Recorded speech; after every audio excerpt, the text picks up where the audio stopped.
Hyderabad petrol బంకుల దగ్గర భారీ queue లైన్లు దర్శనమిస్తున్నాయి. పెట్రోల్, డీజిల్ కొరత ఉందన్న ఆందోళనతో వాహనదారులు పెట్రోల్ బంకులకు క్యూ కడుతున్నారు. రాజేంద్ర నగర్లోని ఓ పెట్రోల్ బంకులో వాహనదారులు పెద్ద సంఖ్యలో క్యూ కట్టారు. పెట్రోల్ బంకు దగ్గర సుమారు 100 మీటర్ల వరకు వాహనాలు నిలిచిపోయాయి. ఓవైపు బంకు సిబ్బంది పెట్రోల్ కొరత లేదని చెబుతున్నా మరికొన్ని ప్రాంతాల్లో మాత్రం నో స్టాక్ బోర్డులు కనిపిస్తున్నాయని వాహనదారులు ఆందోళన చెందుతున్నారు. దీంతో ముందస్తు ఫిల్లింగ్ కోసం పెట్రోల్ బంకులకు క్యూ కడుతున్నారు.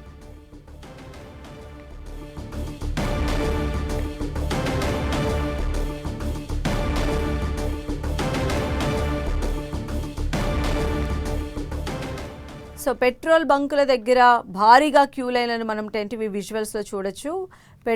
రాజేంద్ర నగర్లోని పెట్రోల్ బంకులకు ప్రజలు క్యూ కడుతూ ఉన్నారు. వాహనదారులు పెద్ద సంఖ్యలో అక్కడికి చేరుకున్నారు. పెట్రోల్ బంక్ దగ్గర సుమారు 100 మీటర్ల వరకు కూడా వాహనాలు నిలిచిపోయిన పరిస్థితి ఉంది.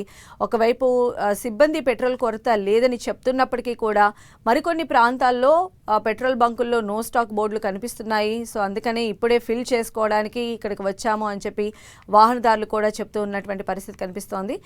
ముందస్తు ఫిల్లింగ్ కోసమే ఇక్కడికి చేరుకున్నామని చెప్పి పెట్రోల్ బంకులకు వాహనదారులు క్యూ కడుతూ ఉన్నారు.